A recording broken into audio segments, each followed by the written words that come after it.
Hello and welcome to episode 3 of the Sackdown, the show that we are doing now weekly with Yamato and a guest high-profile person in the league community. It's our third LEC guest, but don't worry, our next one we have an LCS guest coming. And okay, Upset has the thumbs down there. Nice. Okay, he wants it to be EU only. Perfect. So we've got the show going. This is going to be on Last Free Nation, so the channel that you see this on right now, if you normally don't follow it and you're just watching for the shows, this is where the shows will always be. So make sure to subscribe, because if you don't, then you might not actually know when they come out. So let's get into the show. There's a lot of things to jump into with Upset. And the first question that I had, or the first thing that I wanted to start with, Upset, is your decision to join KC at the beginning of this year. Because obviously this is a risk that comes, or this is a decision that comes with a lot of risk. The fact that KC has been hyping up Kalist, he's been this prospect that it feels like they're almost going to field no matter what in 2024 or 2025, end of this year. It felt like there was a lot of risk coming in for a player like you who has had a long career. It's something where you could potentially lose value. It seems extremely volatile. So tell us a little bit about joining KC at the beginning of this year and how you came to the decision to join the squad. It was definitely a pretty weird offseason, or chaotic, I would say. I was talking to quite a few teams in the start, and also to KC, of course. And KC was just pretty interesting for me because, of course, there was Yamato and Bo, which I've both worked with previously. And I talked a lot with Bo in the offseason, and he was really... It seemed like he was very open to improve on the things he didn't do so well in the year before in Vitality. And we were top 3 once, and the other split obviously went really bad. So I was quite hopeful that we could do good again with Bo. And obviously I really love to work with Yamato, Shapes as well. Shout out to him. So this was already there. And I had talks with Targamas in the offseason, and he seemed like a pretty good person to work with, honestly, from all the conversations I had. About the solo lanes, I wasn't that sure, to be honest, but I was ensured that if things don't go too well, in general, of course also if I wouldn't play so well, that there are gonna be changes and that they really want to win. So the project seemed quite ambitious, and the other projects, it was a lot of uncertainty about a lot of things. A lot of orgs took a lot of time with Larsen and then the coaches and things like that. So the offseason and I didn't commit to one of them early on. So in the end, it was kinda the better choice for me to work at least with Yamato, Bo, and Chafes. And like I said, the talks with Targamas didn't go bad too. So that's kind of why I joined this team. Also the Kalist thing, obviously he's gonna play. I knew this before I signed. He was supposed to play if it wasn't under 18. But I was just thinking about the highest potential maybe, or from the options I had at that point. Because also you have to keep in mind my last split in Vitality was quite bad in the summer split. So I didn't really have the option to join a top team, because also G2 already had Hans. Fnatic, obviously, we ended our working relationship not on the best terms, even though now I have kind of a different perspective on it, for sure. So it was kind of the most sensible thing for me to do, I would say. What I can add also from the side, because I was signed first to KC, the process that they wanted was basically they wanted to give a lot of weight to support choosing AD, and Targamas was very, very sold on Elias from the get-go. He had my support too, because when I joined the team and 3 slots were already filled, in my mind it's okay, in order for us to increase the potential of the team, we need to bring firepower in some positions, because there is a certain ceiling you're going to hit with mechanical players or less mechanical players. You can make players into role players and make them understand macro and so forth, but in terms of how they execute in the fights that occur, in order to raise the ceiling of the team, I was thinking Upset Bow is the way to go, and then shape the team around that. It's that was the main setting point. What you said there, Upset, I'm very curious to follow what you said in the end. You said that your perspective has changed in regards to Fnatic. It's kind of a pivot, but I got so curious when you said this now. In terms of your reflection there, you say that your perspective has changed because obviously the trend always with Fnatic is whoever leaves Fnatic usually leaves on bad terms. It's they've left quite a burning ground in their wake. Now in your reflection, what has changed in your mind? Or maybe you can give us a rundown of your experience in the first place, you know? Fnatic it's like quite some time ago, and there has been a lot of things. Like if we can talk about more specific things later, like if about the years, but just in overall, I think sometimes you think maybe the grass is greener on the other side, and every team has issues, like definitely. And I think in Fnatic, like I was quite unhappy at some point, but I think I was also like maybe taking a little bit for granted for the players I were playing with in that team, because I think looking back at it, they were like very good players, even if sometimes they were underperforming or had their pretty bad points. In the end, they came up pretty good overall, like even though we didn't win the splits in the end, right? So I would say maybe I was a bit too willing to let go of that opportunity to explore something new. But on the other hand, if I put myself back into that time, like the way things were in the org with the like just the practice or the communication between me, and we had like a performance coach that I had a lot of problems with at the time, who got fired one split after I left. Like things like that was just kind of making me feel more unhappy. But if I look now like at the Vitality split, for example, or things like that, there was also a lot of good things in Fnatic that I didn't appreciate as much as I would now, I would say. So that's kind of what I mean with my perspective has changed on it, I would say. Okay. I don't want to derail us too much. So I want to bring us back to the KC topic. It's like you guys made massive strides, and I imagine from your side, I know when I was working with the squad, I knew that everyone's kind of playing for their, like, this is a career-defining year. Most of the time, LEC is very career-defining. A year can change, a split can change your whole life, but I felt like it was extra so with this KC roster because of like your history then and the previous year in Vitality, Bo's history, the KC boys, like deserving and then having this chance when they gave up on going into LEC for so long. In your mind, looking back at the summer split reflection, and in terms of like going into summer split, what was the general energy for you? Like, how did you feel about the changes? How much of a change-up was it? Like, what is your look back at that in terms of how you've managed the pressure of knowing that this split will basically define your next year in a way that can define your whole career, pretty much? Wait, before I answer that, I would like to say that because I didn't finish the Kalista answer completely, like, I don't really mind to join a team where I'm just going to play for 1 year, because in my opinion, it's like, if you play really well, other teams are going to want you no matter what. And if you play poorly, but you have 1 more year on your contract, it doesn't matter. Like, the only upside is that you can maybe sit out your contract on like a reduced salary, and then you're going to be jobless. Like, either way, this form, like this league or LoL in general, is like you need to just perform well to have people remember you well. And it doesn't matter if your contract is longer or not. So usually this is like not really a concern for me. I just want to join a team where I can try to play as good as possible. So my mindset into summer split definitely plays into that as well, because obviously there was nothing great to be shown in winter and spring. So I was very, very hungry, and I tried to take a lot more care of myself for the summer split, because I was really going to a bad place with how much I was practicing and how much I was like just doing league, I would say.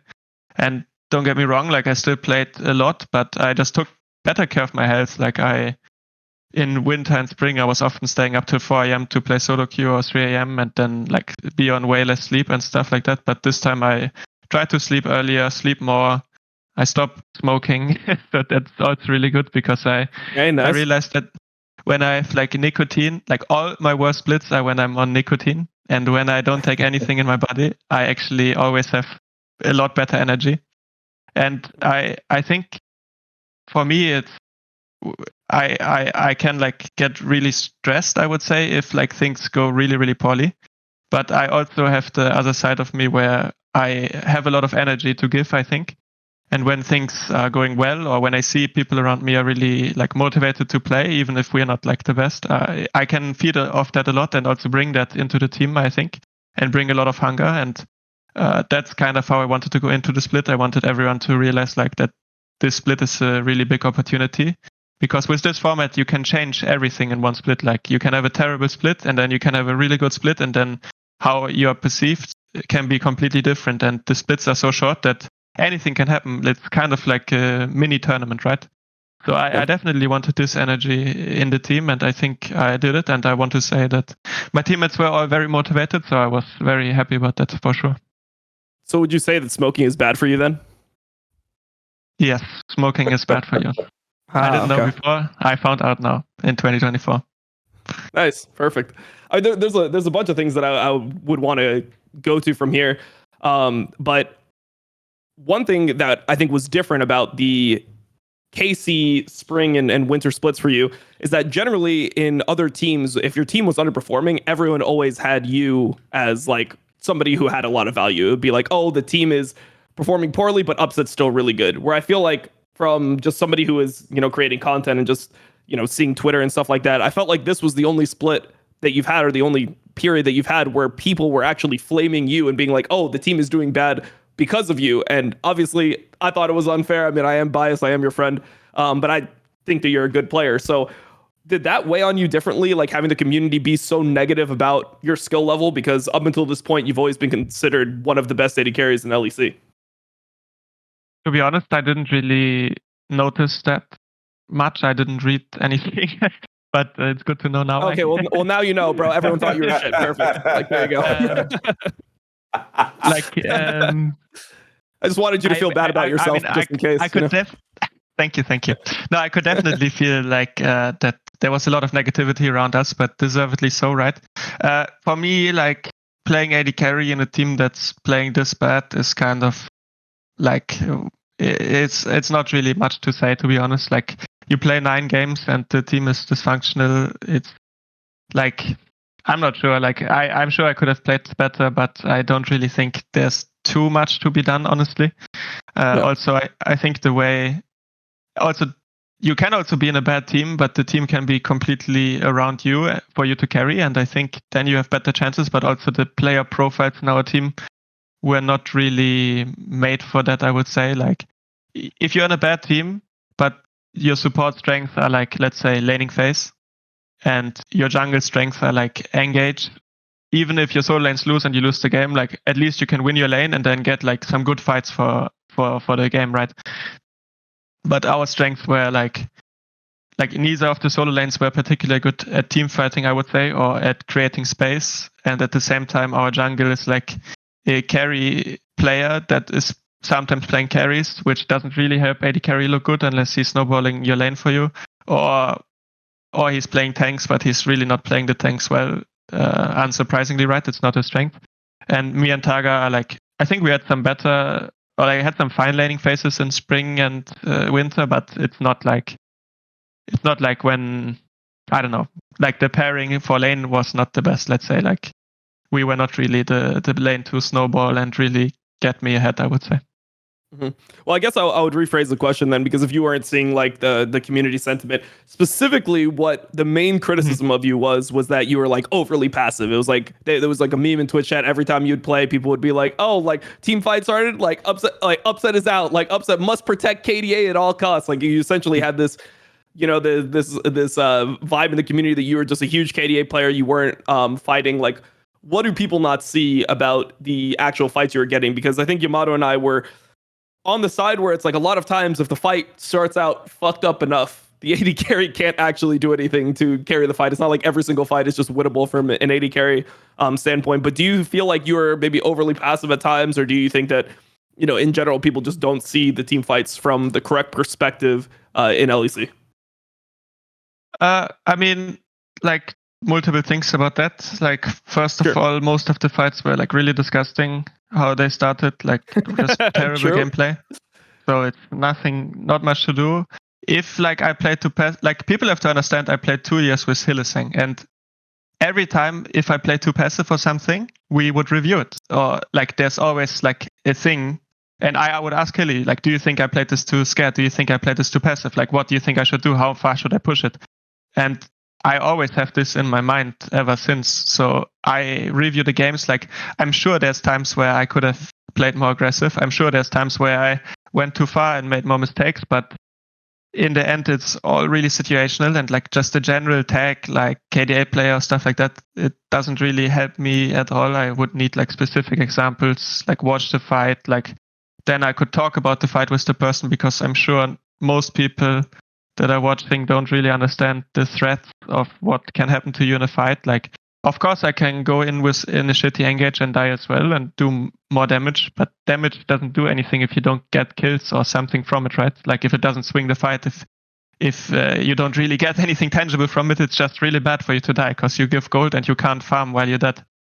So in general, I would need like specific examples. Like I said, I'm sure I'm not perfect. I can probably do more things in teamfights, but overall, I would say I play the same way for most of my, or like for all of my career, to be honest. If people are playing well around me and are getting good fights, I'm not scared to fight well and to go in. But if the fights are just shit, I'm not gonna just int as well. It's not really my thing. Not even if it makes like the fans like more happy. Maybe they think that you're like a more aggressive player. Maybe they think you're Giga Chad because you're suiciding in the fights. That doesn't push it over the line for you. The problem is there's literally nothing you can do to make the fans think you're good except win the games. So if I would int every time, people would say, how is he still in LEC? Like, he's the worst player. He dies every fight. Like, he's playing AD carry and he always dies. If I don't die, it's like, how is he still alive? He's a KDA player. And it's like, if you lose the game and you will not look good if the game is like one-sided, or if you're like, if you're dying or if you're not dying. As Wolf said, you're damned if you do, damned if you don't. So there you go. Yeah, it's a fake situation for me, for sure.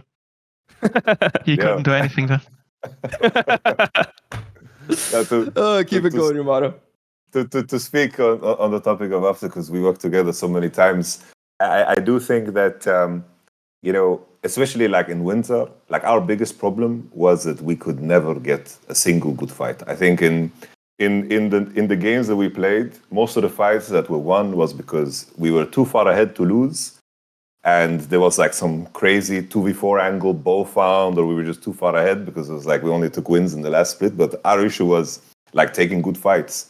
I think that like working with Elias, something that you also touched on earlier, was that I think when the team is not functioning, I think that Upset tries to solve things that he shouldn't be solving, And I think that takes away a little bit from your own gameplay, because naturally it's like you can't make your teammates make those like decisions real time, because the way League works, which I think a lot of people that watch League miss, is that you need to like judge information real time. It's like the opportunities you have to go and to punish are so minimal. Like if you don't cross into a river and punish someone on side the moment that you can, and you don't do it, then the situation is over. Doesn't matter if you call it or not. And I think when the team was struggling, Upset was trying to solve it real time in game, and it just doesn't work, And I think tying that together into what you said earlier, right? It's like that you began to take care of yourself, because it's like the way Upset works is when things are going wrong, he tries to grind his way out of it. He has like the Chinese way of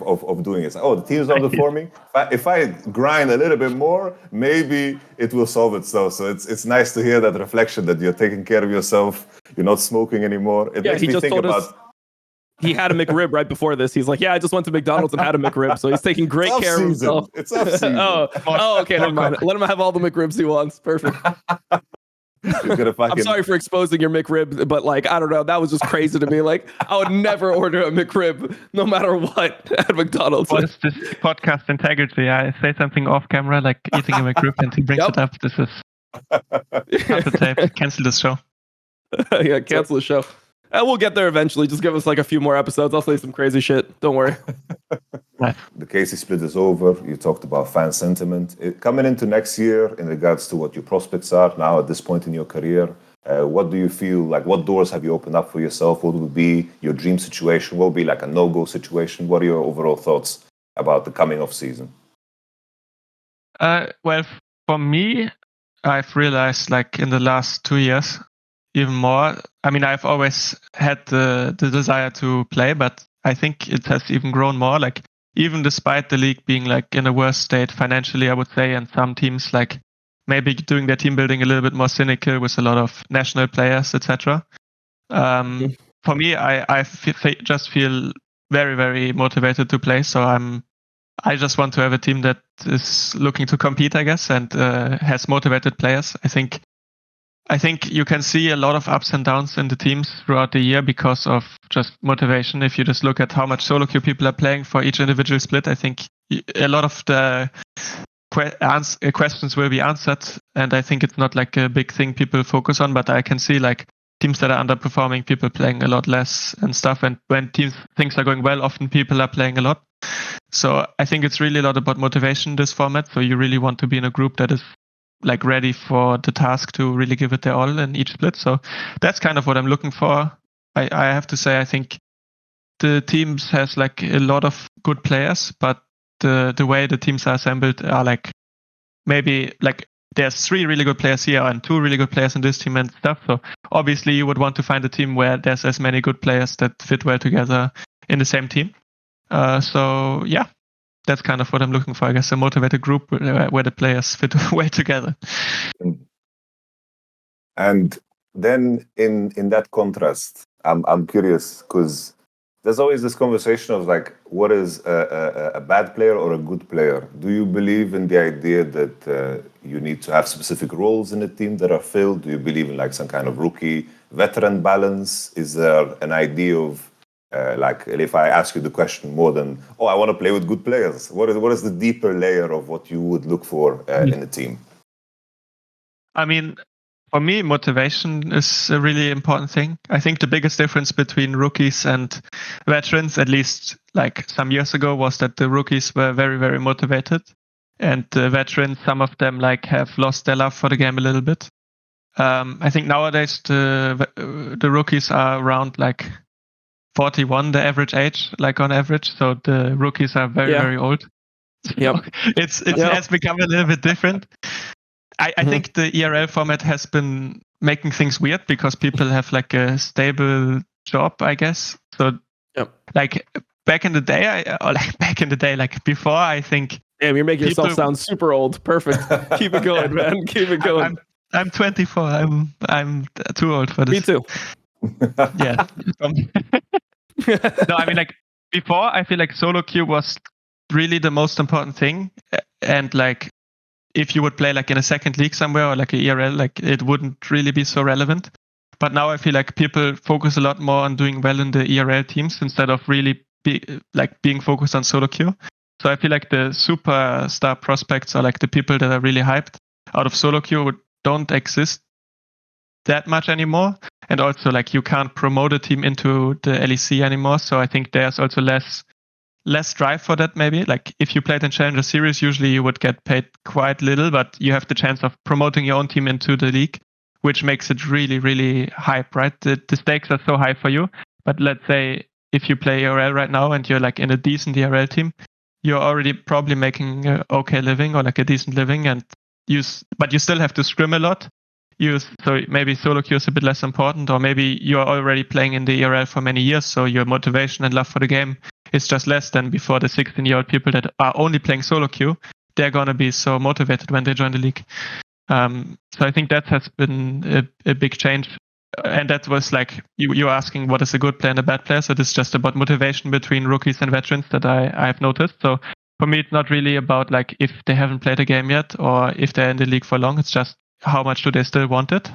And that can come in waves, right? I think some players that had a lot of success in the past, if they have some worse splits, they're going to be more motivated. So these kind of people I'm very happy to play because I think it's usually just an advantage if you have more experience. If you're like a reflected person, you take a lot out of it. So I'm very happy to play with people that have played for a long time, as long as they still have love for the game, I would say. So it doesn't really matter for me if they're rookies or veterans, as long as they have that drive. And then, of course, there's like a million things that you can see from a player, if they're good or not, like how they move on the map, how they play their laning phase, what is their champion pool like, how good are they under pressure, like what kind of role can they fulfill in the team. I think the discussion about roles is like very, very important, and it's not what's taken into account too much necessarily in the league. I think all the teams that are really good, usually, even if they could play more ways, they often find the specific way how to play.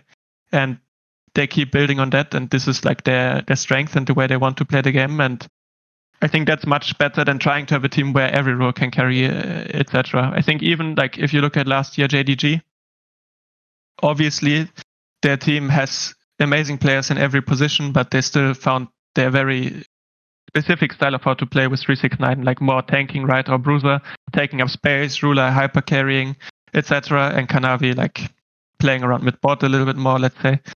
So even if you're very, very good, a very, very good team, I think having that team identity is really important. Yeah. And you can easily do that through like GMing, right? But also if you have all players that are good, you can still make the team very good, but then the players just have to want to sacrifice for each other, which is not always the case.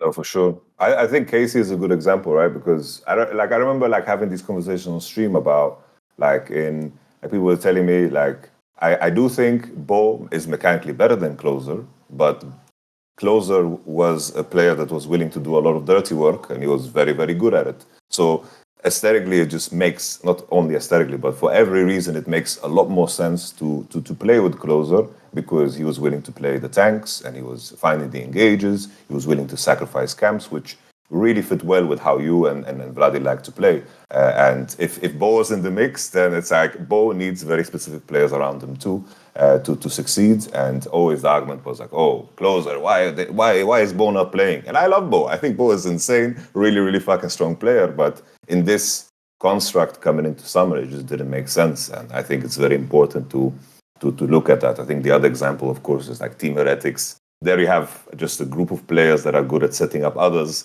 and then there's no one, like people are doing layups and there's no one to dunk, you know? It's like Zyro has gold and no one fucking gives a fuck, you know? It's like it's the most least intimidating Tristana player of all time. Whoa, no. Hold on. We've got Frescowie in the league too. Let's not be crazy now. Like, I think he takes the cake for me. But you know, you continue with your point. Put them both in a dunking competition, and no one like they're just they can't reach the rim. Like... They can't even touch the rim. It's so fucked up, actually. Damn. Yeah, how's Blackett gonna dunk? He's so small as well. It's fucked up. Damn. Okay. Damn. All right. Mogging him in and out of game. That's crazy, right? No, I haven't.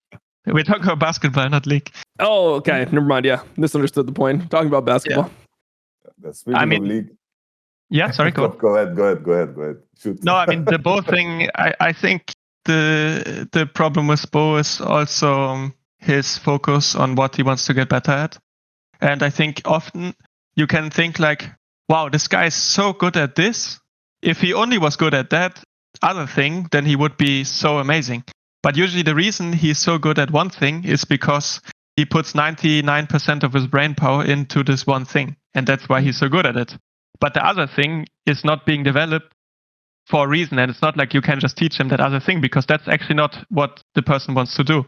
So with Bo, like he would review all the like after every game, he would review fights, like how he played the fights, how he played mechanically, how he does this. In solo queue, he would even watch the VODs like of how he plays solo queue. He was like really deeply interested in mechanics and fighting and this kind of stuff when it came to like the game. But how he should move on the map, what camps he should skip, how to engage, like where the team can still hit, how to create space. All of these things were not really his interest. And I think the problem with League is that it's a really meta-dependent game often. And I think in this meta, he would do 10 times better, because I think the mages, the AP junglers at some point were kind of the most dominant thing you could do in the game. So I think that would have really helped him. But if you don't have all of these attributes as a jungler and you play in EU, I think it's always going to be a lot harder for you to succeed, because the game is a lot slower in stage. The game is a lot more about space. The game is a lot more about finding that one right engage. Like if you play a carry jungle that's strong, you're basically able to fight everything all the time, because you're not like an ultra line champ usually. Like say you play like Talia or Kindred, or I mean Lilia to some extent is ultra line, right? But if you're ahead as a carry jungle, Nidalee, you can just permanently pressure the game and permanently create fights, because you clear more camps, you're ahead in experience, you start to take enemy camps, you start to get further ahead, and this is how the game can be in scrims. And Bo's really the best player at this that I've ever played with. But when it comes to a slow stage game where there's one fight every 3 minutes where everyone is flash up and it's about finding that one right engage or playing for that objective through understanding which lanes have prio, how to facilitate the lane, how to take division so the lane can play aggressive, how to trade your flash and stuff like this.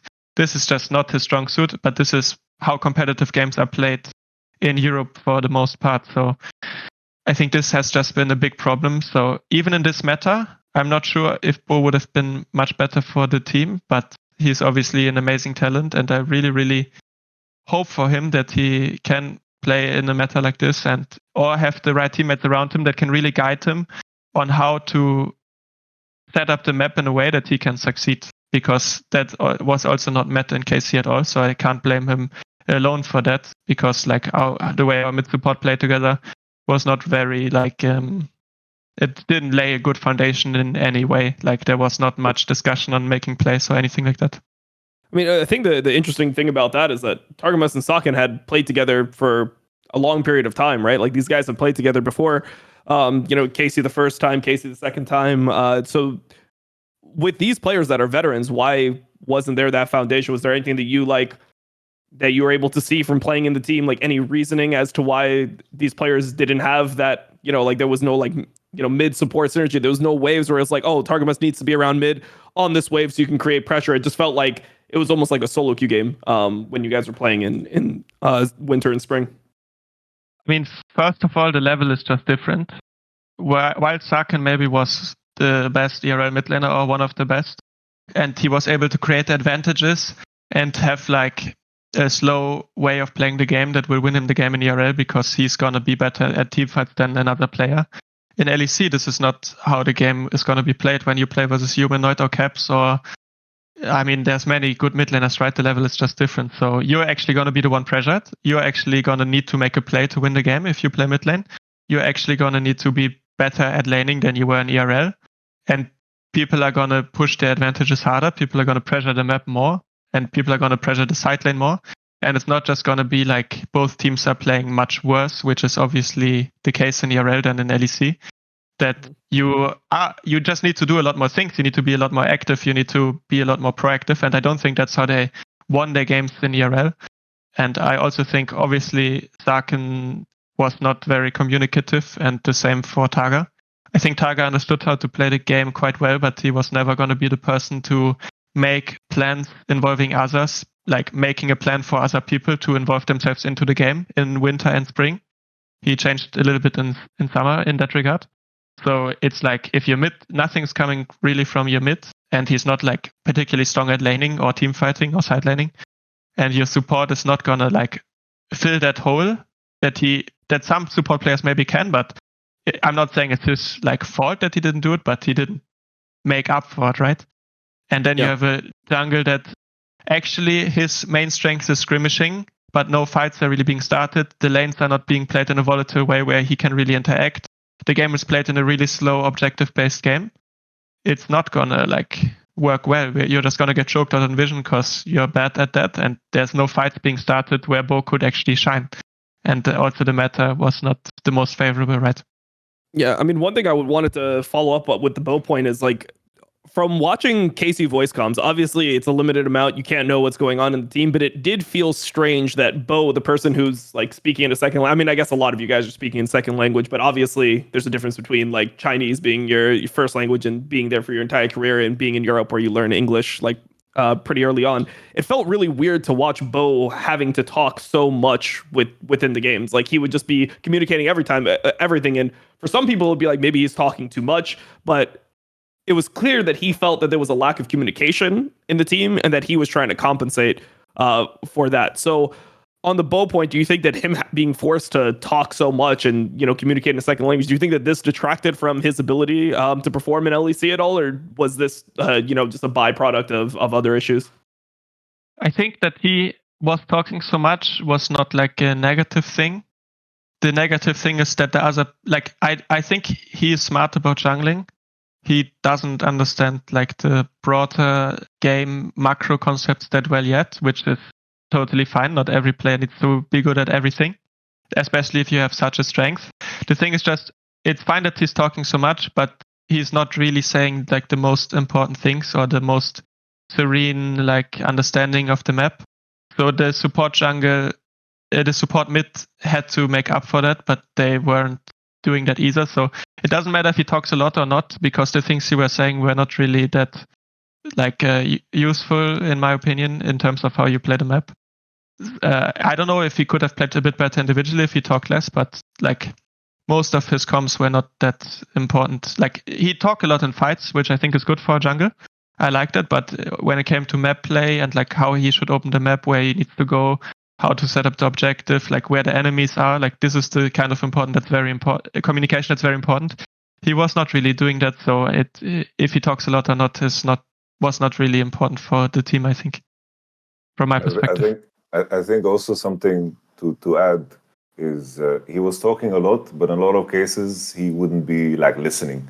I think that aspect is also super difficult, because he was talking a lot and then he would like agree to things, but he would just agree to simplify. And I think this would be something that would require so much effort to figure out. Like I think that there was certain cases where probably I should have pushed harder to make him speak up, just so we like go down that path of understanding how he communicates and he understands how everybody else communicates in the team. But sometimes it was like the easy way out of like, oh, Steak is going to translate, and then some things get missed. But in that like annoyance of trying to make people understand when you are like an import in a region where, as you mentioned yourself, like your second language is like very, very far distant English, you need to like put the time in to clarify even the simplest things, and then over time it will pay dividend. But you need to be very gritty in your approach. And I think just to add on the topic of Targamas, it was funny because I think Syncroft, in my mind, played a similar role to what Closer played in summer. Like Syncroft on the team in KC when they were doing the EMEA Masters run, he was just picking the tanks, he was just engaging, skipping camps, just going bot level 3, skipping camps, and just kind of piecing it together and just be playing very, very low economy, playing the Sejuani and Maokai and doing so fine. The team was like not functioning in a way that I think would make sense to continue with Synchro based on what I heard, because there was like a lot of arguments and the practice really, really like suffered in terms of where they wanted to go, and they felt almost like borderline lucky that they managed to piece it together to win the EMEA Masters, because their practice was very poor. So I understood the decision. But I think from Targamas' side, I think that he took for granted there were certain things in place. And often the conversations with Targamas, like, Targamas, you need to call this, you need to figure this out with your jungle. And then the argument was always, but people should know this. This is obvious. We should know this. Targamas, it's not obvious. We need to put the words in, and we need to work on how we align. And I think sometimes you don't realize what you're missing. You don't realize with what has changed and how you need to change to adapt to your dynamic. And that's why I think often it's like you need to just keep the grind going because of how the splits work. It's like I can imagine, especially for you, Elias, and you said motivation is such a big thing. It's like the splits can break you, but one good more week, you have momentum, you figure out how you want to play, you figure out the meta, all of a sudden it's like so many fucking doors open, because you guys were really, really fucking damn close after getting back-to-back 10th, and you just have to keep going at it and focusing on the right things, which can be very difficult when you are going through scrims and you're losing games, and sometimes the takeaways that you take away could be completely the wrong ones. It can be very, very poisonous. For sure. And just to round off the Bo topic, like, I obviously still believe that Bo could like perform really, really well, because even after we went last place in Vitality, I also had a good split with him where we went third.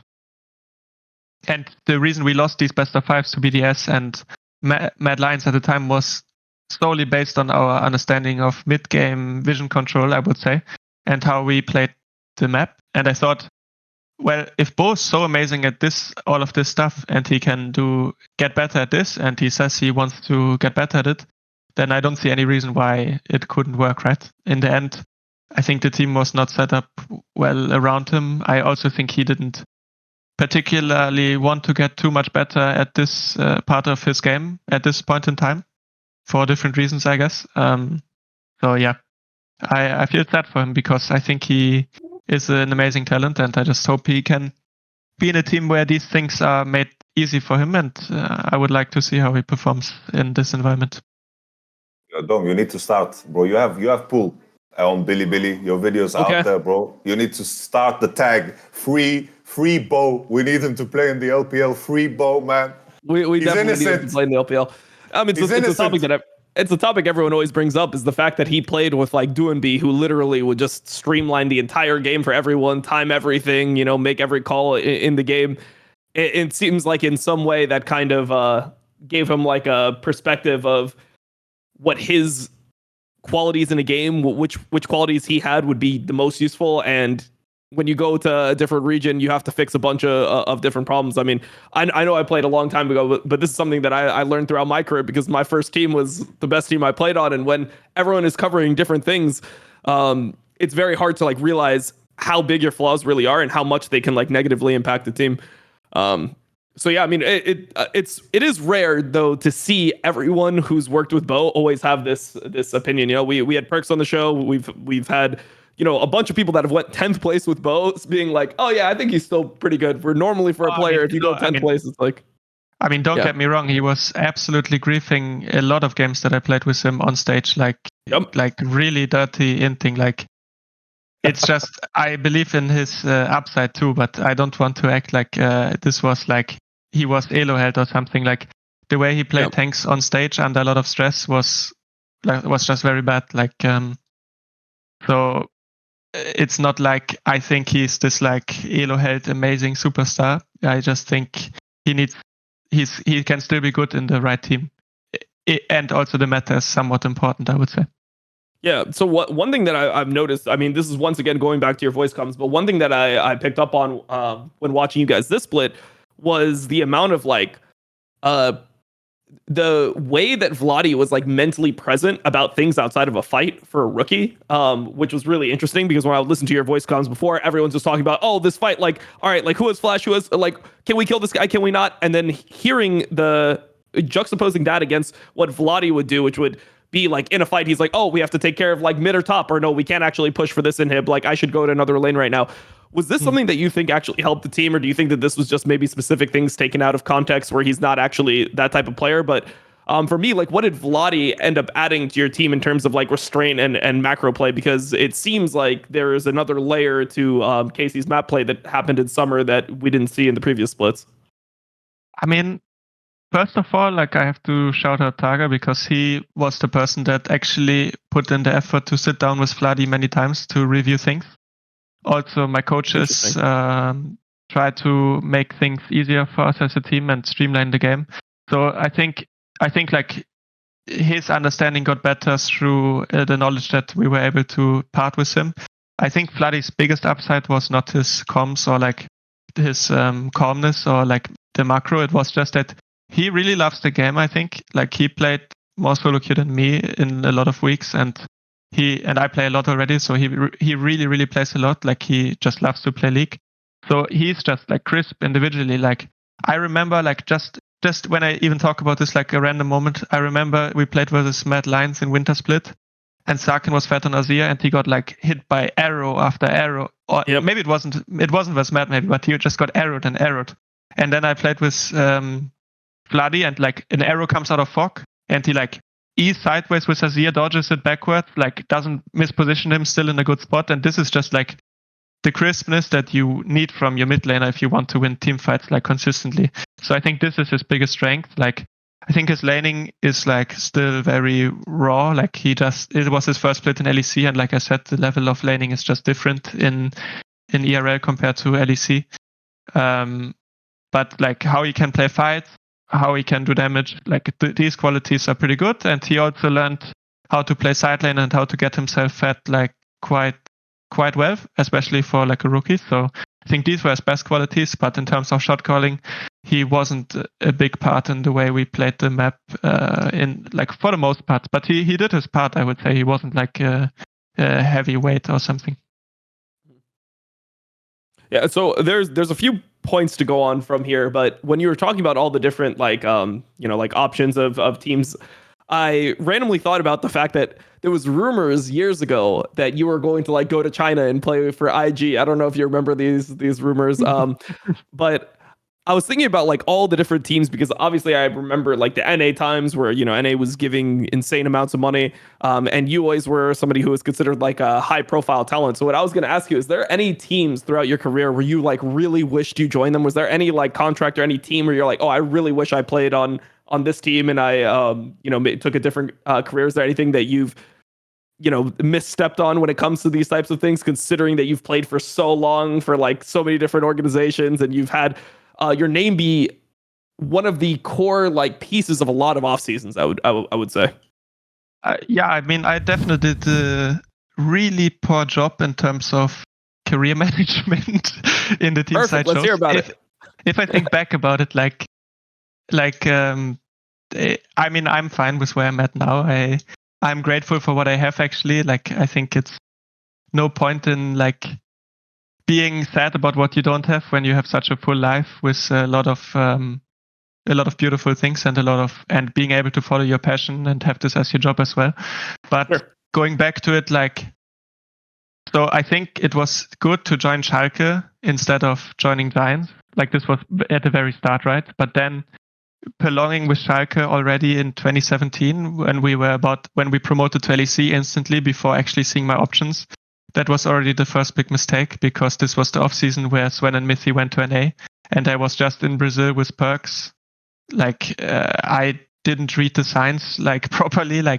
I should have definitely waited that off season out and see maybe G2 is gonna Sven and Mithy were gonna leave. Maybe I should just I could just wait with signing my contract, right?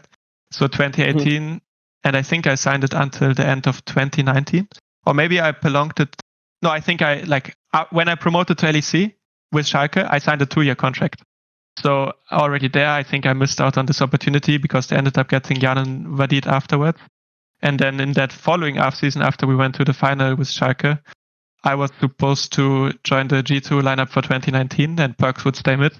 But it was my owner, to be honest, was making it impossible to make that happen because the buyout at the time was just very, very, very high to what was even considered normal in 2018. So I wasn't able to join that team. But then I had another off season right after this. G2 Fnatic were not on the table for me, but I could have joined Cloud9. But and at the time, 2020, 2021, 2022, the salaries were not comparable. I would have for sure earned 3 or 4 times as much in NA. Then I ended up earning in Origin.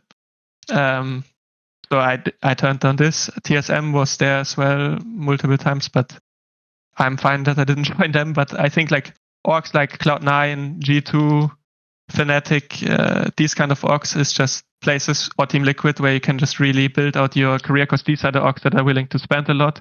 These are the orgs that have a lot of success because they're really invested in winning. Or they also have the resources, of course, and the brand. So 2020, I joined Origin. I had offers from basically every team in LEC except G2 and Fnatic, and I could have joined the good NA teams, but I decided to join Origin. Again, in Schalke, I wanted to play with Nuktak and Vander because we just spent a lot of time, and then again Nuktak was in Origin, and the team was not bad or something. I think none of the teams that I was in were particularly bad, but if I was just more patient and would have waited longer, I think I could have been in teams where it was a lot easier to win or be more successful, let's say. So I ended up joining this Origin team, right? Support, I really wanted to get Mithy, but they had literally 0 budget left, even though 4 people already took budget cuts in our team. So we had to play with, we got Destiny in the end, right? Because he was minimum, I guess, or very cheap. So and then your boy Jack Troll, Yamato. Yeah, the poker gods. Jack came later.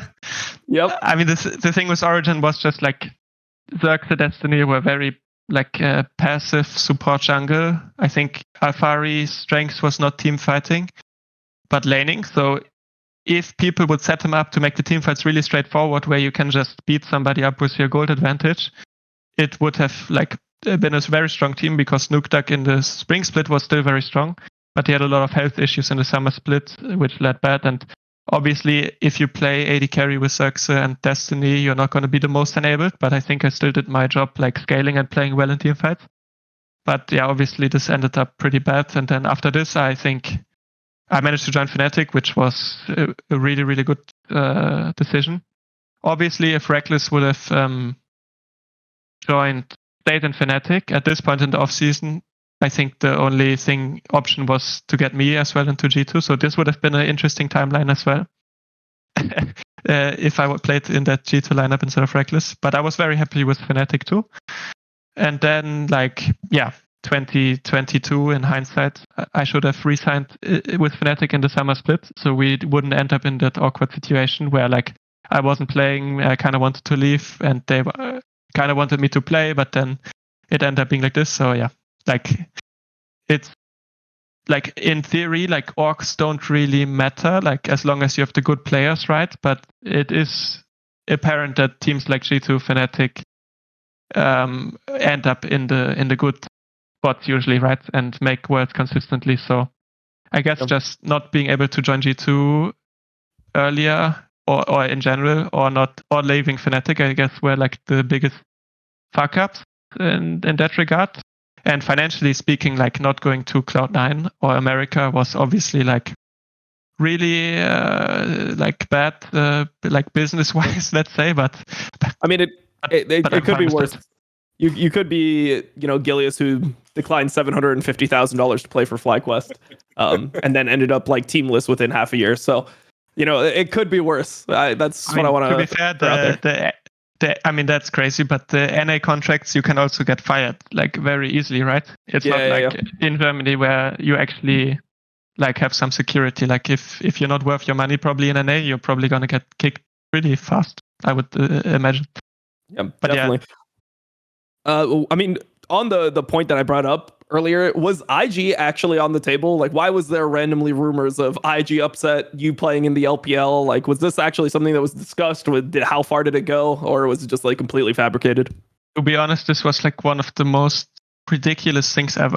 My agent told me about this team and that they have interest, and he's talking with them. And this it was so stupid that it seemed like I was planning to make a PR move or something, but I accidentally leaked my Twitter messages on stream, which never happened to me before. And I was even thinking of not make sure I don't leak this, my agent told me don't tell anyone if this if you anything happens, this is gonna be completely off the table. And 1 hour after, I think I streamed and I switched desktop and showed this, so it was pretty crazy. But nice. It wasn't very far along or anything. Maybe there would have been an opportunity. Obviously, I would have loved to play with rookies so much, and at that time I would have been down to move to China for sure. So, but it wasn't very far along in any shape or form. I don't even know. I didn't talk to someone personally. It was mostly my agent having this communication. Then I would have been the guy. Then I would have been the guy dragging down Rookie, and you guys would have been mad at me. Yeah, no. I mean, look, that was the times where Rookie was actually getting dragged down. Now it's just I hate watching NIP. Just watching Rookie also be underperforming, it just kills my soul, man. So it was a different time. Honestly, you could replace Photic, but they need an AD carry, bro. Maybe they get that conversation going again, bro. Photic is so ass. They need... However people phrase you as being the passive guy, that's what they need. They need somebody who is actually just not going to int when they have gold, and then they win. That's what NIP needs. I think not inting on AD carry and playing well, not dying, super important. They're doing good damage is one of the most important qualities. But the narrative has changed quite a bit, where the guy who's inting half the time, but half the time making a big play is oh, this is what you want in AD carry, and I think you really don't want this in an AD carry of the guy who ints half the time, but I don't know. This is just, I think the narrative has shifted a bit. I think it must be after the Gale Force Aphelios players, the Elks and the rulers, and then everyone tries to be this way. I feel there was a little bit of a shift, But these players, Ruler, is not the guy who's inting often. I mean, okay, this split maybe is playing a bit less, but Korean AD carries, like in general, are not the people that like want like that go into a lot. Like, of course, if you can make an amazing play and like kill 3 people and die, like every player would want to go for it. But in general, these players are not like inting a lot. Usually, the best ADs are playing very consistent and dying very little. To be honest. No, for sure. Like I would just add, at least in my mind, I don't know if, like from your perspective, because in terms of how AD changed, if anything, I do think that ADs are like initiating fights more than ever, right? It's like if they are the strongest point, especially like maybe less now because of Gale Force being removed, but a lot of ADs were the ones like posturing to invite like the engage, invite the spells to like leverage their strength. When I feel like more in the past, AD carries got away with like 1, 2, 3 items, and then they would just like kind of murder everything just because of how they like kind of exponentially scaled and how compositions were kind of just played like front to back. Now it seems to be like more difficult to get the more squeeze out of AD carry champions because there's so much that can just literally just kill you if you make a mistake, right? I feel like that's, if anything, that's like a shift that has happened in terms of how like the role is played, if anything. Yeah, I think damage has been higher, burst has been higher for AD carries. I think Lucian Nami was a big part of this dynamic. I think Aphelios with Gale Force and the OP Blue ulti was like you could see AD carries ulting 3 people, Gale Forcing in, pressing Q on Infernum and like one-shotting people, right? Like this is, but this is like, yeah, this is just playing good. I think this is not really like playing aggressive or passive. Okay. Speaking of good, we had Niski on last week. And honestly, he played good defense for LEC. I don't know what you thought, Dom, but he played some good defense. He said, the teams are playing good mid-game. It's just that, the main thing that is missing is like the team fighting. It's like me and Dom, we've been watching and we wanted to tear our eyes out. I just released like a video of 10 worst ints in LEC where like games have been thrown. From your perspective, always on the inside, everything is different. What do you feel about the LEC level? What the fuck is happening? So I think the level is not that high. But I don't think it's too much lower than before. I think the format with the amount of games and the amount of playoff games maybe has made the games less quality. I think there's some choking going on for sure with the high pressure.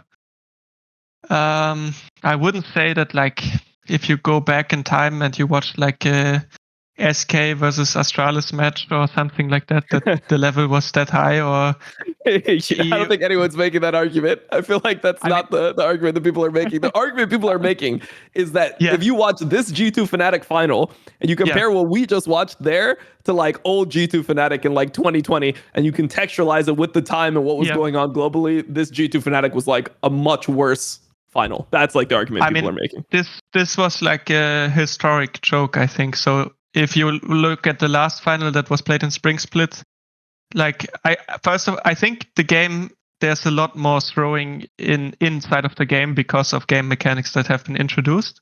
I think this last final was like a very terrible final because it was just a big choke, right? But I also think there's more throws now all over the world because of bounties, because of shutdowns, because of like scaling on the items, let's say. And because of burst as well. Like it's a lot easier to have a comeback if champs have more bursts. They can get more gold. Towers give so fucking much gold. Like if you get like a bounty shutdown on the side on like an Azir, suddenly you have like 800 gold, like over 2 kills. Stuff like this, I think, makes the game more throwable. But obviously, this was just like really, really bad macro after really, really good early game macro. Like the way they wouldn't go for soul, the way they wouldn't set up the objectives was just like they just wanted to fight and just win the fight and win this way, which is just like like there's no good explanation for it, right? There's no way this is the best way to play. They just thought, I guess, with the gold lead they could do it. But I don't know if you compare this spring split, like the spring split final, to like another final between G2 and Fnatic. I don't know if the difference was this much. Maybe the rosters were a bit stronger between G2 and Fnatic, like in the peak. But I also think it's maybe a bit of nostalgia, like looking back at it. Like I remember finals where like Bwipo was getting solo killed like 4 times in a row with Zac against Ornn or Zac, something. Ornn, and then on the other side he got killed again.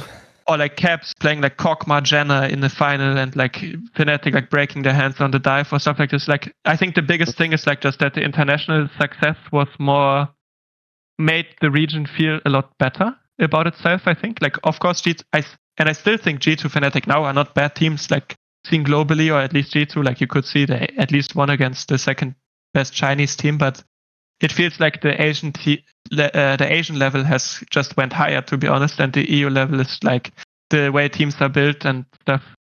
It's just worse a little bit, but I more feel like if you look at for example, 2019, like SKT was like Teddy, Effort, Faker, Clit, Khan, and if you look at like a team now in Gen Z with like Keen, Canyon, Chovy, Pace, Lehens, I feel like the Asian teams also have gotten better, to be honest. I think the way they make the teams, they put like more superstars together, maybe.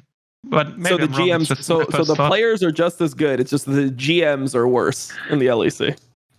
I mean, I would think the top teams Half a joke, but no, I get it. But you can answer.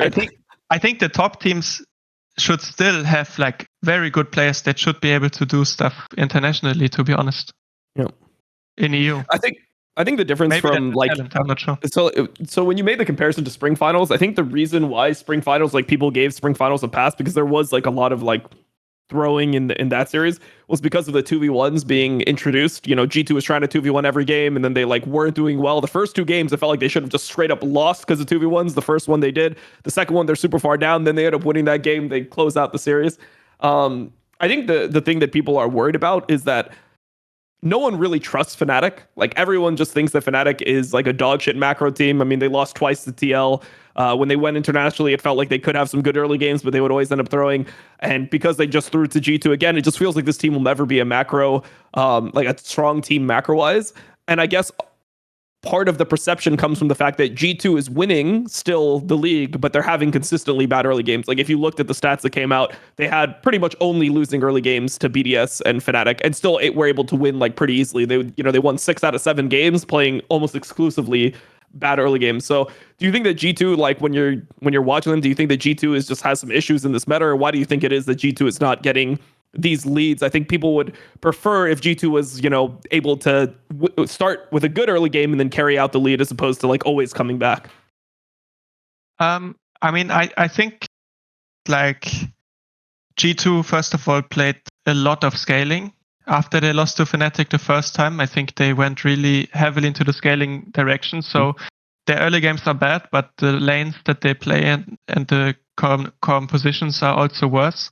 Also, the gold leads look a lot more impressive because Renekton is in the game, getting like Orange. If 3k of your 6k gold lead is on your Renekton, but the other team has on, and he starts upgrading your items, and you don't really play for Soul for some reason, the game is not necessarily in the worst spot, let's say. One thing that you taught me was that Renekton and Graves scale with Mandarin. So that was something I actually picked up from you. It's something that I said a lot on stream, but I actually got it from you, is that like if the Renekton is speaking complete Mandarin, it's like over for the enemy team. So do you think that the lack of Mandarin proficiency on Oscarin is the defining factor in this Renekton not winning these games? Yeah, I think if he had a Chinese course, I think the games would have been 3-0, and probably he might replace 369 if he spoke Mandarin. Okay, perfect. You have anything to add there, Yamato? I like derailing us to just like bullshit. We start out, we have quality points, like we're going back and forth. A lot of good things are said, and then I just say shit that just derails the entire conversation.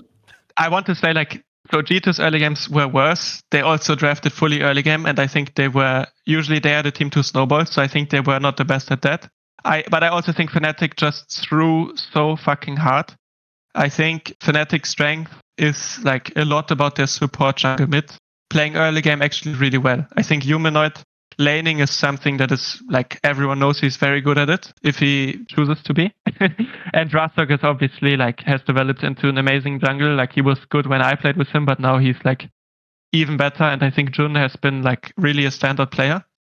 So I think this is also has been their strength, but like closing games out with macro has not been necessarily Fnatic's strength. And also I think Noah was just having like a really bad time, right? I mean, he tweeted about it, I think, before that he was like too stressed or something. I think obviously he's like just having problems like psychologically inside of the game, because he's just not playing like he could if he would be like feeling completely well. So I think this has just been the reason why Fnatic ended up throwing. I think in theory G2 should have just lost this series if Fnatic played better. So yeah. I think also, like in the first initial series, there was like a little bit of writing on the wall, because it's like the series that Fnatic did win. I think the last game was like the Renekton Nidalee. Turns out like Razork was like insane Nidalee. It's like we just saw it getting banned, and we knew that Razork played it in solo queue, but it was obviously like something from scrim, so they like took a win, and then Razork never got to play Nidalee again.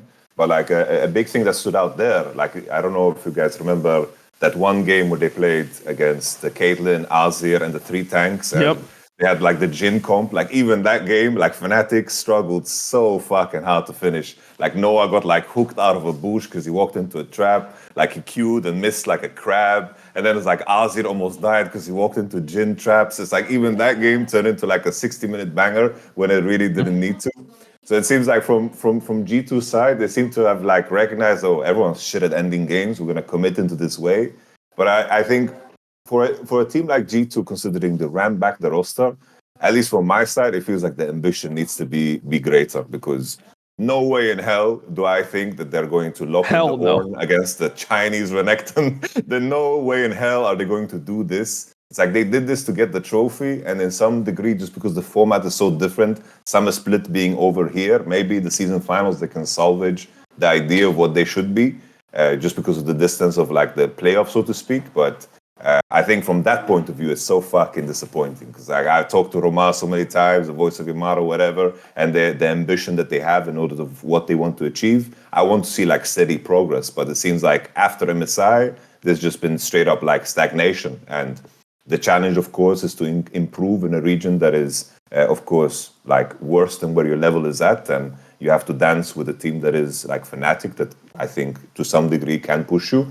But on that level, I feel like that is where my fear strikes. Because Mickey before MSI is like, Yamato, we're going to do well. We're going to bootcamp and we're going to do well because we need to practice against good teams. But now what the fuck are they going to do? Like, Worlds is in Europe. There's no bootcamp. What the fuck is going to happen? I have no clue.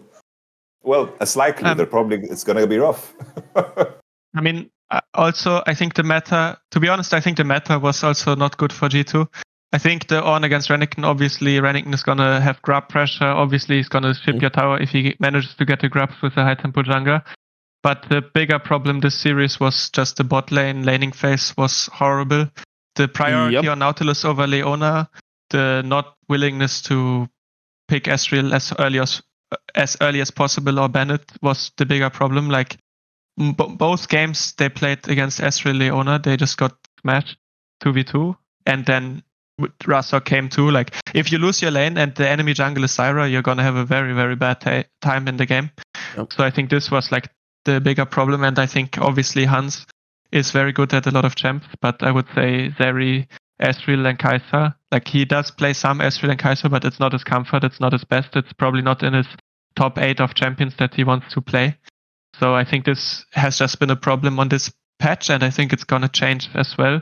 Once champs like Varus, Ashe, Draven, Kalista are stronger, I think G2 automatically fixes a lot of their early game issues, because I think Yike is not the jungler that's used to like playing around losing lanes. He's obviously the jungler that is playing in a strong team, and he's really good at like keeping up tempo, pressuring the map, like making plays, like being good at engaging, and also being good at like playing around winning lanes. But when he's on the back foot and he has to play like more cerebral, let's say like a Peanut, I don't think it's his strength, and also it's not Hans' strength to like play a losing matchup and scale to win. Even though they managed to pull it off, I would say it's not like his strong suit. And Mickey is like obviously like a crazy good player, but when he is in a losing lane, he also tends to die a lot. You could see it in Winter against Mads. Even though they won, he was getting pretty farmed. And in this series as well, it was really rough, and they opted into playing something that's more comfort, but just worse in the meta. Like this matchup is just not good, and the way they played it was also kind of like first time or something. It was, I don't know. I mean, I don't know. When you're watching this, it's like I'm not a bot laner, and AD carry is my worst role to be filled into. but I know when the enemy team is hitting level 2. And it felt like Mickey X just refused to acknowledge when the enemy team was about to hit level 2. Like you could take a trade. Like I obviously understand like you could take a trade so that the wave pushes into you, whatever. But it just seemed like it seemed like these deaths were like very just noob deaths. I mean, I obviously would have he's to a better player for than that. sure. Yeah, I don't know. I would have to rewatch it, but obviously he was like everyone knows you're inting if you die like 5 times in a row, right? 2v2. Yeah, So of course. like obviously something went wrong. Yeah, but it starts in the champion selection already to some degree. For I think. I'm curious of what both of you guys are thinking, because I get posed this question so many times where it's like, oh, Yamato, what changes would you do to Fnatic? What changes would you do to G2? And obviously, I don't want you to spoil your off-season position, but I did realize when you were talking about the past teams, you did say, I'm sad that I didn't join G2 yet. And then you corrected yourself, but you're in that state of mind, but you don't need to push on it. I want to ask you guys the question: if an off-season rolls out, moving into next year, G2 and Fnatic, what would you guys look to do in terms of like differences? Obviously, this might be a tough question for you to answer, upset, but maybe you have some insight because we talked about GMing so much, right? I mean, obviously, I would pray to play in one of these teams. Of course, I think. But that's let's say I don't exist. I take myself out. I become a GM. I mean, I don't know. It feels kind of weird to talk about what players I think are not so good. Honestly, I think both of the teams are good. I think in this league there's like definitely some standout players that you could attempt to make a swap for, but I don't really know if it would be an upgrade in the team dynamic and stuff. I think you kind of need inside information to see if you would really want to change a player. Because all the individual skill of all the players, I think, in both teams is pretty high. Or do you guys think there's like I mean, maybe Noah with the mental problems in game he's shown is obviously like kind of rough, but everything else, I don't like. Even his skill is still pretty good, right? Do you guys see like a standout player in terms that is like obvious you would replace? I mean, I think for me, it's just about like adding somebody to Fnatic that has that more like, you know, what you guys were saying on KC, you were missing somebody that was like kind of like directing the game from like the jungle mid support. Like there wasn't a player that like had like that structure in place. I feel like Fnatic just needs somebody that has like that level of discipline. So it's add some restraint to the lineup. I don't know exactly like which player that would be, but it just seems like the way they play with their leads is so like careless, and it's so frustrating to watch because it's like you're up 10k gold. It should be so easy to just like, hey guys, we have Drake in 2 minutes. Let's just set up vision around the Drake and take the fucking Drake. And then we do the same thing around Baron. And if they walk in, anyone is dead. We have like Leona, we have really good turn, etc. So I think the Fnatic has shown that it's not just a like one-off that they throw games. They've had bad macro like the entire year. If you remember back to MSI, like they were completely on macroed by TL. Even in games where they were playing well, they were getting out macroed by top esports. Gen G, they weren't even like they were still winning early games against Gen G. Gen G out macroed them, and obviously those are some of the best teams in the world. But I do think that like Fnatic just needs somebody on the team that is able to bring that. And I feel like they just have like they have like 5 dogs on their team. You know, like they have 5 people that are just trying to like get something, and like they always want to go forward, and they need somebody to just like hold the leashes. On that squad, I think it's just like too much of the same energy. So, I mean, in that respect, yeah, I think somebody like you would actually be good for a team like that, because what I've noticed from you is that you try to like make sure that people are structured, at least from your comms within KC and talking to you. You try to make sure that there's like some idea as to like what you guys are doing. Like you guys communicate, hey, this is how we want to play the situation. Where I feel like a lot of times it doesn't look like Fnatic has a plan. It just looks like they're like so ahead and they're like, all right, guys, we win. Like we win easily, we're stronger, we win. And it's like, okay, but like how are we going to leverage that winning position? Like talking about the nitty-gritty in game, I think could be really useful for them. I think G2 is really hard to solve, because G2, it's like you can just hope that they play better. I think when all these players play well, they are just the strongest team in Europe by far. I mean, even when the players play poorly, they're still the strongest team in Europe. That's what we saw with this final. So it's really hard to figure out like where their problems lie, because I mean, even in this type of meta, I didn't even think this meta would be bad for them. One thing that was really surprising to me is when Yamato and I watch LPL, we see all these junglers drawing like 1, 2, 3 Lilia bans, and it's like first pick Lilia if you leave it up versus any of these guys that really like the champion. And we thought in a meta where AP junglers are good, Yike was always this Lilia guy who was playing it throughout splits. when it wasn't even strong, and the fact that they're not playing it at all, it just seems weird that G2 is struggling so hard with this meta, because you think like engage supports for Mickey X sounds good. I think the top meta is not the best for BB. He doesn't really strike me as like a YamatoCannon type of guy. Like inherently, it seems like he wants more of those like specific counter picks. You know, like he wants to play the, you know, what was he playing before? Like Yasuo into TF, and he wants to just have a huge champion pool and then find like very specific matchups that he really likes, and he just slots them into teams. But I mean, I would think that this meta would be really good. I mean, Caps is the best AD mid player in Europe, so. I mean, I think G2 is a lot easier to solve, to be honest. What would you do to solve it then? I mean, I think the only way to get this team to the level where they win worlds is you import Poby, you bench Caps for 3 weeks. G2 has to play without Caps. Everyone improves a lot. You bring back Caps. Perfect. It's ready. I didn't see that angle. Yeah, bring in Poby. Fuck it, you know. Might as well. I mean, I think just if you have Caps in your team, it gets a lot harder to improve, because he just, like, you need to lose games to improve more, and Caps just is really bad at losing most of the time. So I think you just can't improve as much. So I think it's just a big problem. But what's the problem for like Gen G? Like, why is Gen G able to win so much? Or you think they're getting worse right now because they're, you know, dominating LCK so hard? No, Chovy told me that they're losing every scrim. So they just improve a lot in scrims. No, so you're joining Gen G. So that's how you have the... Okay, all right. Cool. Yes, First import. First import into Gen G. What is weird for me about Fnatic, like to add on to your point, is like I know that Humanoid is a really smart player when it comes to theoretical macro in League of Legends. Like he knows how to play the game really, really well. So I'm not sure like how they cannot play the situations a bit smarter in the game. For me, to be honest, I think it's like just mental things on stage that happen, that go wrong, because you can't tell me that G2 was like, I mean, you can say G2 was the better team on that day, but the way they lose games does not really make any sense.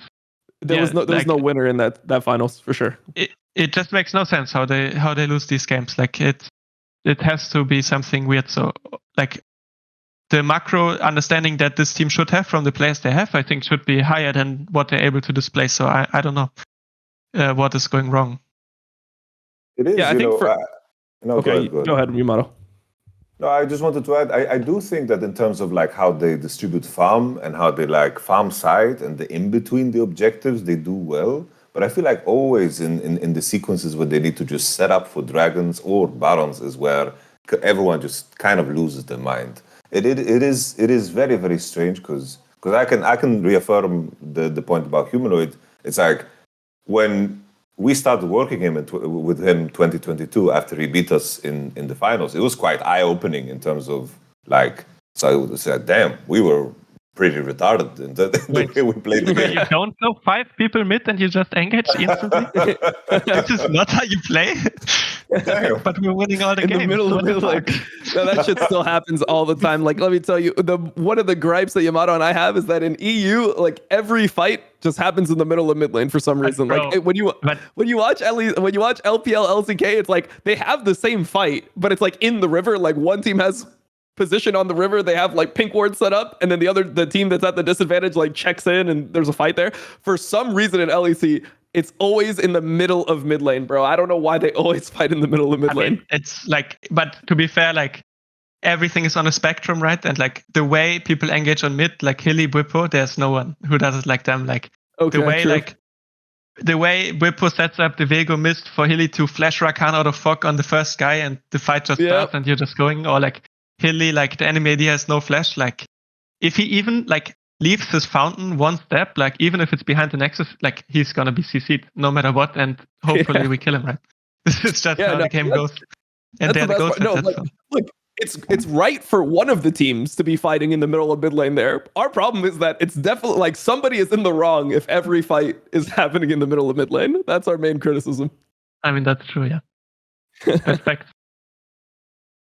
What were you saying with your point, Yamato? Yeah, sorry, I kind of cut you off. No, it's all good.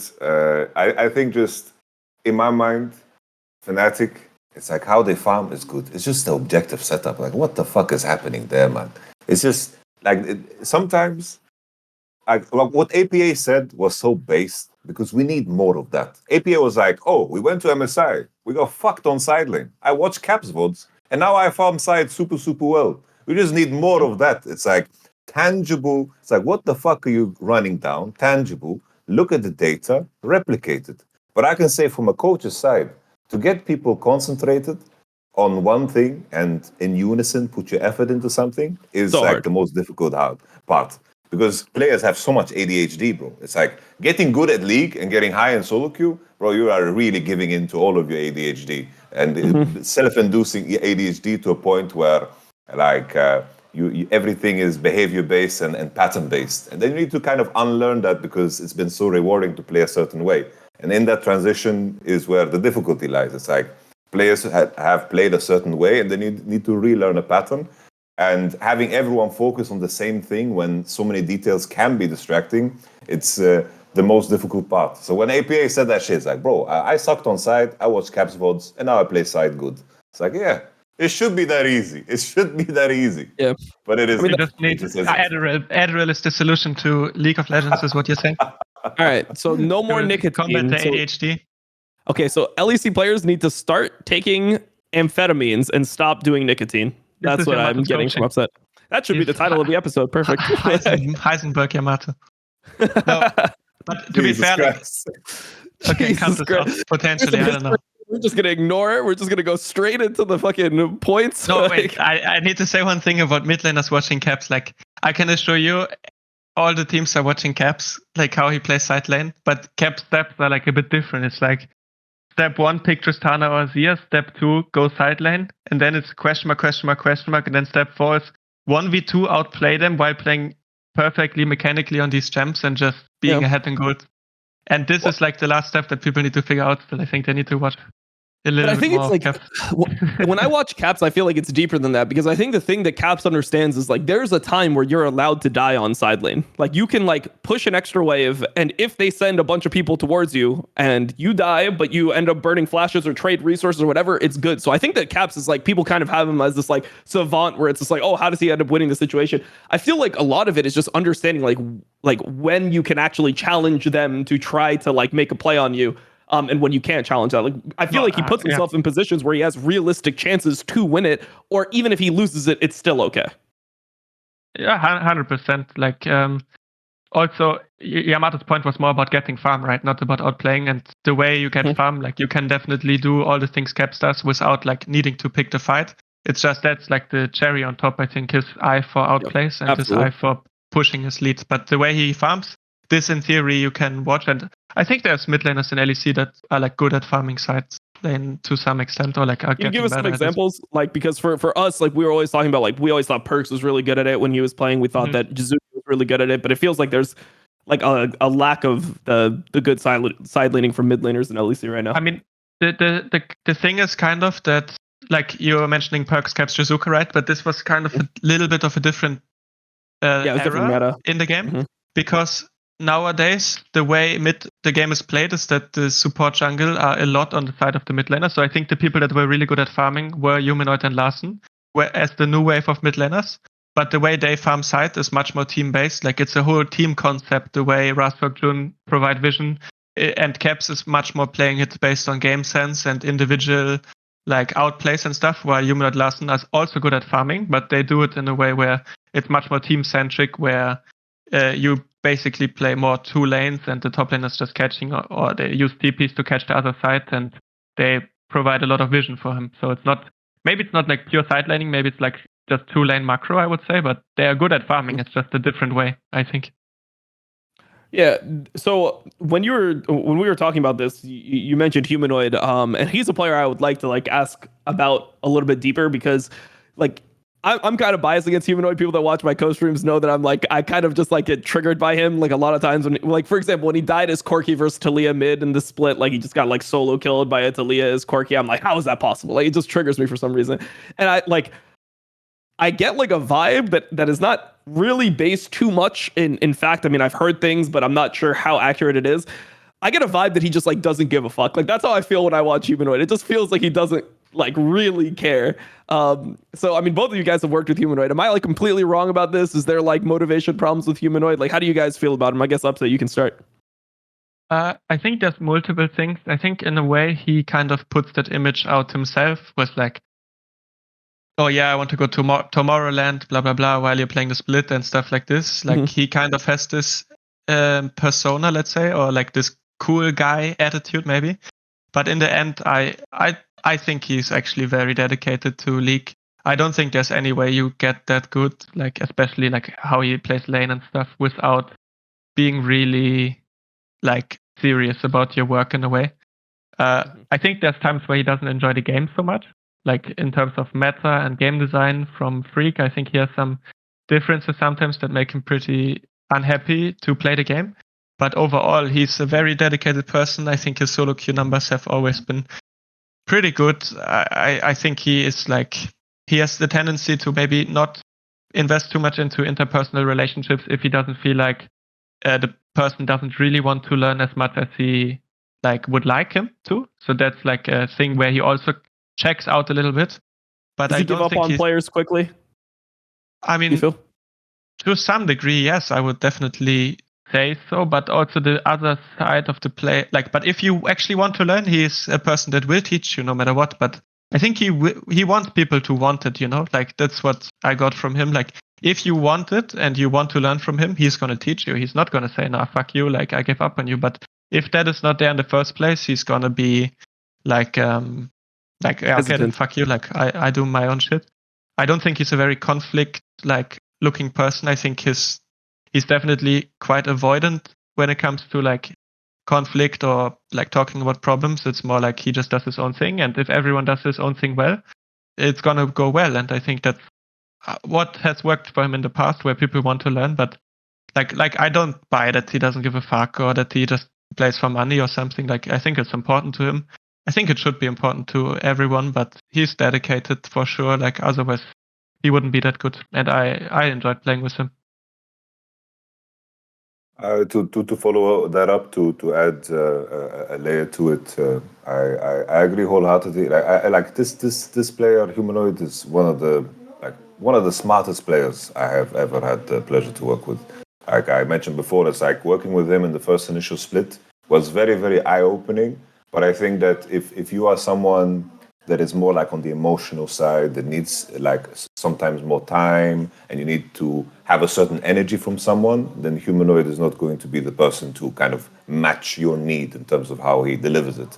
I think if you have someone, like my impression always of why like Elias succeeded with Humanoid was that Elias was someone that it's like he can be told that he's doing something bad and that he's shit at something, and he'll be like, fuck, okay, I'll fucking put the time in, I'll fucking show him that, and like go after it in a way. You have to be like very, very headstrong. And I think that if you put Humanoid with high performers, he's going to always deliver. I think that there is definitely like points in time where there is dips of motivation. Sometimes because the games are late at night and he doesn't like to play late at night, or the meta is in a very, very bad place and he's trying to make it like interesting for himself by playing like unique champions. Sometimes in a way he does that. But when it comes to like eventually you get to the point where you play the final game of the season, he knows how to find like insane form for that. It's like 2022 Worlds was the last time we worked, and that was a team that had like a lot of issues. Like we carried so much issues throughout the year, and the fact that we got so far that we did was because like we had very high performers, and we figured out like a kind of pattern in terms of getting the most out of our players at that point. And Humanoid like put in the grind. He really played as hard as possible, and then when he actually was like there on stage in the games that would define like everything, he was like so fucking sharp. Like his level was absolutely insane. Like even though we didn't get out of groups, I do think that he was like one of the best mid laners at that World Championship based off of like just how he laned and how he played in those 6 games that we had on stage. So I think there's a player like in the in-betweens, he definitely, you want more from him. And then I think the conversation is always, it's like you weigh the upside against the downside. It's like when you have a player that has like motivation issues and like goes up and down depending on the season, you need to understand how that can affect the other players in the group, because that's where it can potentially be dangerous. If you have players that respond to that in a way that is positive, I do think that Humanoid can be like a part of a team that could maybe beat Caps. But you need to have players that don't get emotional, don't get like, oh, my mid laner is acting this right now, I'm going to play worse because of it. That's not going to work. That's not going to mix well at all. Because Humanoid is going to be the way he is. And I think if you are aware of that, it can be super, super rewarding, because in the end, it comes back to what I said in the beginning, and everyone agrees the worker is one of the most talented players that Europe has ever had, for sure.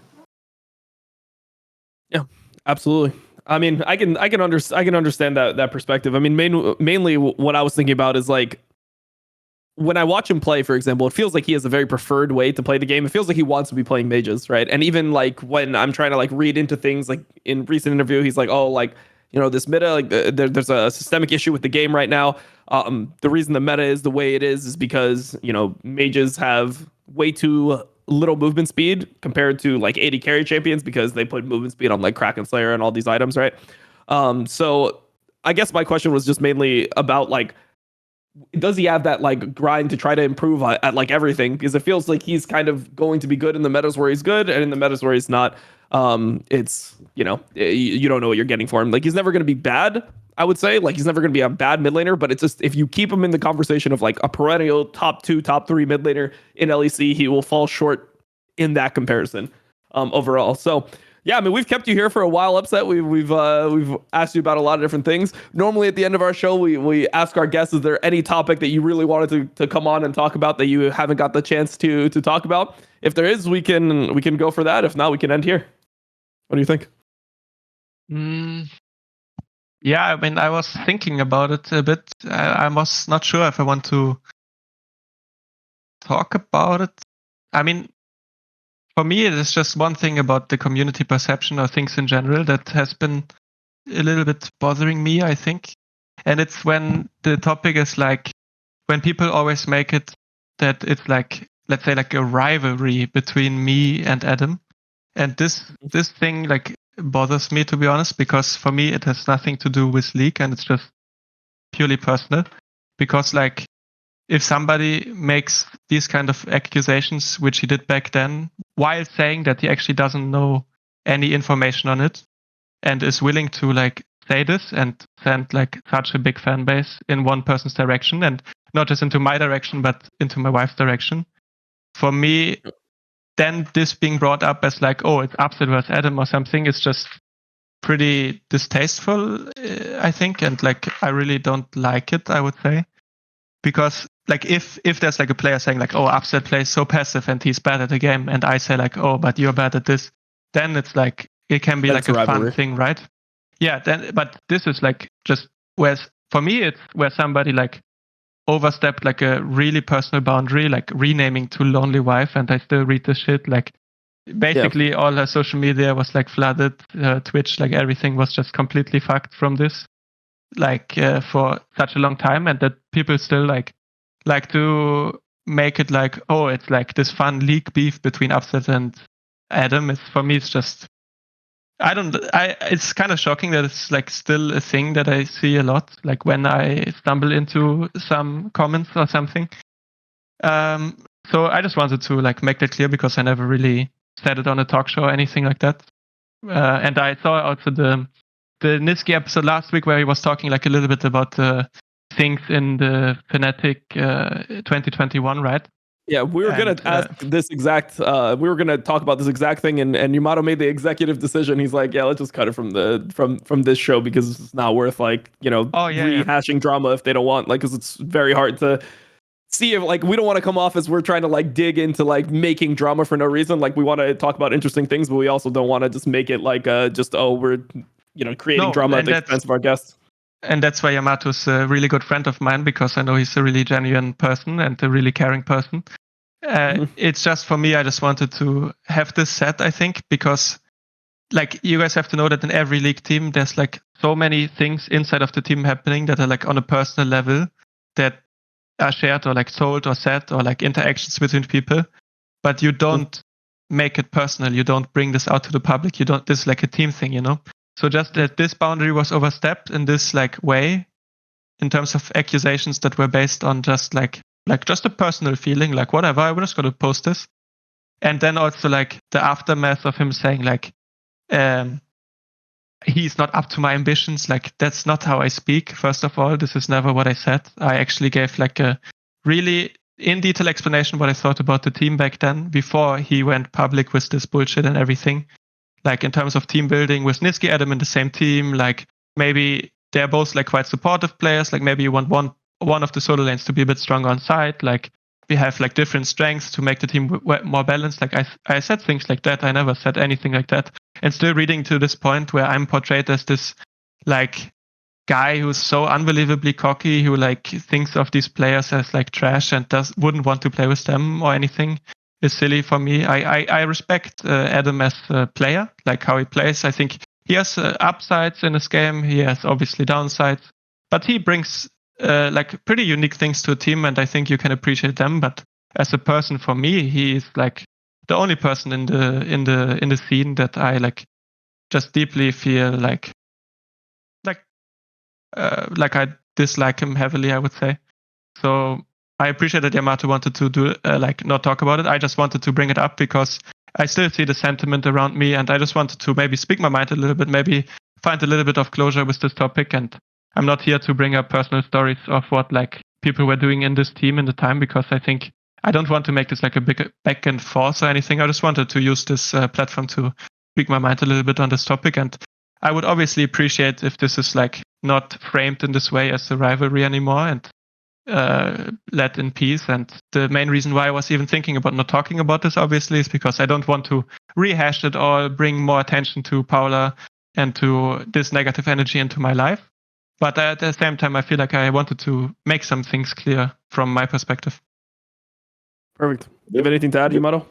I just wanted to ask: do you feel like it's something that just the community does, or do you feel like even like the cast amplifies it? Like, is there a because I'm curious, like on what level, right? Because people are gonna run away.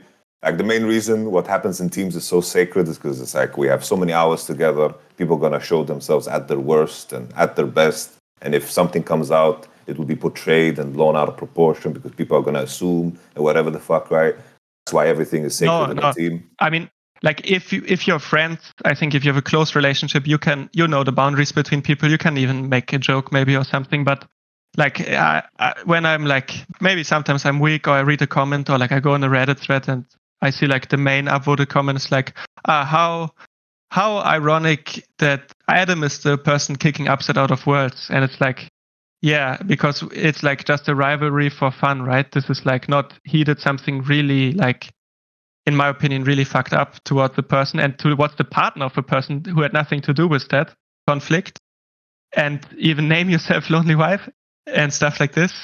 And it's like this fun, like league rivalry topic, or like, oh, this player beat him and stuff. It's like, for me, it's just like kind of disgusting. Like, so that's one of the reasons why it's like still a thing. Like, if it wasn't a topic anymore at all, I wouldn't even be bringing it up right now. Yeah. I do have to say, on the part, like the main reason, as you mentioned yourself, it's like everything that happens within teams stays within the team. I even regret, it's like in the conversation with Niski, I even regret bringing up the fact that like Adam like escaped to France. I felt bad about bringing that up, because contextually, in that moment, contextual, like people are going to draw their own context and whatever. People are going to make their own assumption, run away with that information, do whatever the fuck they want. I like regret that I said that. Well, I said it. I take it for what it is. But now there's also levels to it. Obviously, like you can say things that happen in a team if there's not going to be like. You just need to consider the consequences for the other person, I think, and I don't think anyone was particularly mad about it or anything like that. And also, if something happened a long time ago, it's also like different, right? If the there's a statute of limitation, yeah. For sure. Yeah. Yep. I like my main point was more like as a point to you. I think that just because it's out, people are gonna run with it. That's the most fucked up part about it, is that the community will run with whatever, and they will not take anything into like precaution in terms of how it affects you or anyone else. And that's why like this type of information needs to be held like sacred, because in the end it's like you get paid and everyone gets paid that is involved in league because of like you are putting yourself out there. It's like you're getting paid to press buttons, but the reason it pays is because people are frothing at the entertainment of it. It's like we are not being treated as humans most of the time. It's like people treat their entertainment product in whatever way possible, and that's the fucked up part about it, you know. And I'm sad that this is the circumstance, you know. I'm very sad that this is the circumstance, but I don't know what can change, you know. But I'm happy that you share your side, you know. Oh, no, like obviously, like I'm not like an entitled like person who only wants all the best parts from my job and nothing negative. I mean, I do think there's boundaries, obviously, that shouldn't be crossed, but in the end, in the internet, you can actually control nothing. So it has been a big learning experience for me to distance myself as much as possible from all the things that are just negatively impacting my life, making me feel less happy, making me feel anxious, making me just feel like a worse person and less focused on the things that are significant to me, like my relationships, my family, my passion for the game, my team, obviously, when I play in one. So it has also taught me a lot, but I understand that I'm a public person, so I'm going to be under public scrutiny. And I also know that even me saying this, there's still going to be many people that are going to make fun of it and stuff like this. This is not for me to control. It's just more about speaking my piece to it. And in general, I think obviously League is like quite a negative space, and I think it's part of it. And there's not going to be much change until like something really bad happens, and then people are like sad for one day, saying like, "Oh, this shouldn't happen. This shouldn't have happened. Like, we need to be better." And then the next time somebody ends, it's still going to be the same. Yeah. I mean, in a way, I think like it was kind of like the Faker situation that we saw recently, you know, like just people being able to like see like, oh, like this is not a joke, you know, it's not a game. Like these people, like they put everything into the situation. But yeah, I definitely appreciate what you're saying, like what you know, just showing like the severity of the situation rather than it just being like, oh, it's like a meme upset versus Adam. It's, you know, it's something outside of the game. It's not really an in-game rivalry. It's not the issue you guys have is not because Adam was kicked from the team and, you know, that you had input on the top laner going into 2022. The issue was the personal relationship there. So yeah, I think that's a good episode there. We talked about a lot of different things. Thank you for providing insight into everything. We got to go through, you know, your entire career, different things that have happened, and just like where you are now and what you've learned from the experience. So appreciate you being here, Upset, and yeah, we'll see you. Thank you for having me, guys. Yeah, we'll see you guys for the next episode of the Sackdown. We've got a guest. You know, I'll just leak the guest here. If you stayed this long, you can get the guest for the next episode. We will be recording it on, I believe, Sunday. We'll drop Friday next week though. Got to stick to the schedule, but it will be APA. So that's what we have on next week's episode. Hopefully, guys, you join us for that with Big Yap. And thanks for being here, Upset. Yeah, thank you for having me. Let's go, Upset. 2025 off season. Yeah. Let's go. Let's pray for me, guys. We'll pray.